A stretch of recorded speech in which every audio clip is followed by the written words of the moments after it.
I'm sure all of you have probably seen some of what I'm about to show you, but I'm gonna connect the dots on a vast conspiracy that's happening. The fact that I could just say the word downplay and everybody immediately starts talking about Ken just tells you the root of all evil here, and I'm not talking about Lily, okay? First of all, Broski made a video that's called What Makes Ken Good? Great question. What doesn't make him good? He has so many things about him. The fact that he has to make a video is outrageous. Don't we all know Ken is good? In fact, we know Ken is good because there's 9 of them also in Capcom Cup this year. He's just good. Like, he's been good since the game came out. Like, he's a really solid character. Is he the best character?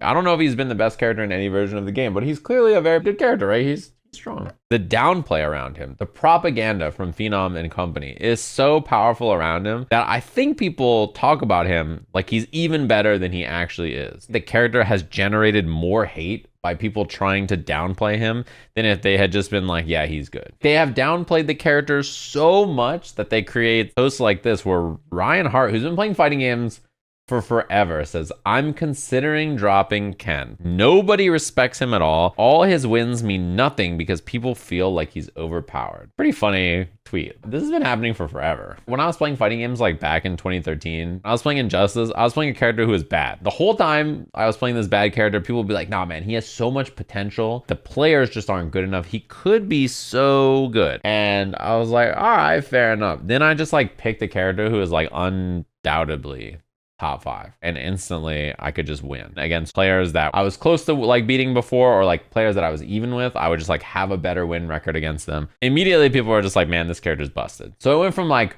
you could have done it on that weak character, he's secretly good, yada yada, like the way people talked about him, to like when I picked a better character and just won, it was like, well, yeah, it's because your character's busted. If you play a weak character and win, it'll be like, well, I don't know the matchup, no one plays this character, no one knows how to fight this character, you got gimmicks, you got stuff that like no one knows how to stop, no one's seen it before, right? They'll have excuses. It doesn't matter what character you pick, someone will come up with a reason why your wins are less impactful or important than their own, because their ego like leaps in front of logic and conversation and just gets in the way of like what is actually occurring. A lot of times it's about perspective, right? I didn't think Ken was the best character in the game, and I still don't, but I'm not surprised that he has this many qualifiers in Capcom Cup. The character is very powerful, very stable. He's just good at like all the fundamental basic things of the game. He doesn't like get blown up by like tons of problems. The character is just good and solid. Yeah, I mean, I'm sure, broski. Listen, I made a video about why Elena was good. My main, not even upplaying, truly, honestly, just like describing what made her good. I couldn't get away with that. So I saw that you got hit by someone cutting out something that you showed in your video on Twitter, and I was like, man, welcome to the club. And yeah, I mean, we all know Ken is strong, right? Like it's clear that Ken is strong, because like part of the fun of fighting games is like doing cool things and feeling good about it. And if you play Ken,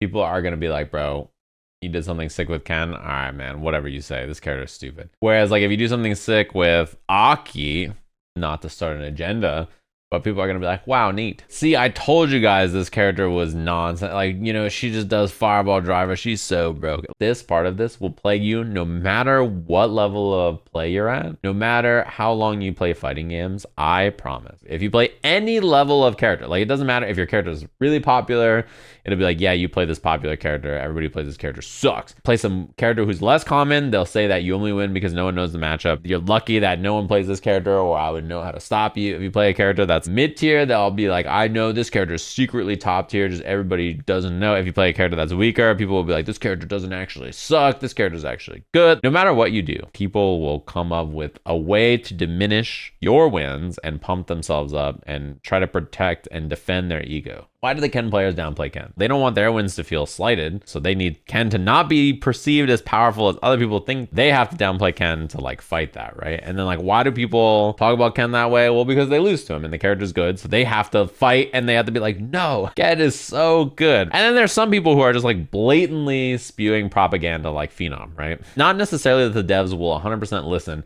and they'll see a Phenom tweet and be like, well, Phenom doesn't think Ken's that good, maybe we shouldn't nerf him. But like, if the perspective out there, everybody on social media is yapping about how this character is so strong and stupid from, I think, probably every skill level, and it's like ruining their experience, it's very likely that character will get nerfed, right? Like on Twitter, Nemo is like posting these Rashid setups. He labs other characters and is like, look at how cheap this is. He's got a plan. He's trying to show these characters are cheap so that he can get them shot, so that he can play his characters in peace. And that is a real part of like modern video gamery. They're gonna nerf your character if the perspective is that your character is busted, so you need to fight. Like there may be 9 Kens, but think about the fact that there's 8 Cammies. You know, you don't want Ken to get nerfed if you're a Ken player, so you got to go out there and be like, guys, wait, like hold on. Stuff like this is also good because I think there probably is a lot of people who don't realize certain things about some characters. As an example, what most people know about Jinrai and like why it's annoying, the more you investigate, the more you realize how messed up the move is, especially if you don't have a reversal, right? That can punish it. But like if you ask someone about it, they'll either say, if they don't play Ken, they'll say it's cheap, and that's as deep as they get. If you do play Ken, you'll be like, oh, you just delay jab and like all the options lose. It's not even that hard to deal with. And then you actually look at the use case of it, and like this move is obnoxious. Same thing with like Ken doesn't have any plus frames. How can his pressure be good? I'm sure you guys have heard that before. If every move left you point blank and you didn't have any cancel options, sure. If only life was that simple. My favorite thing, by the way, there was like a big resurgence of like,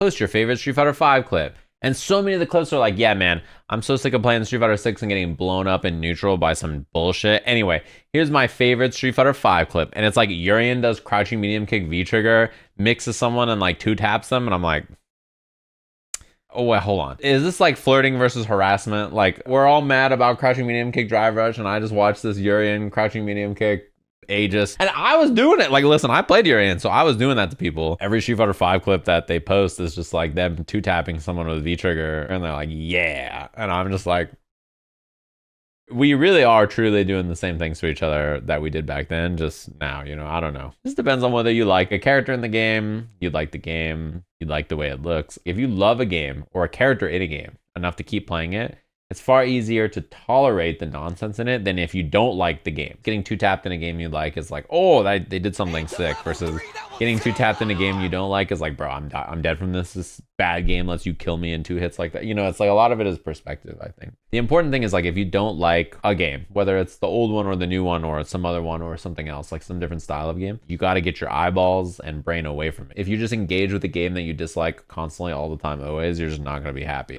So many people who I know don't like Street Fighter 6. I see them on Twitter talking about Street Fighter 6 more than like everybody who plays it. And I'm like, bro, are you good? Do you have something better to do?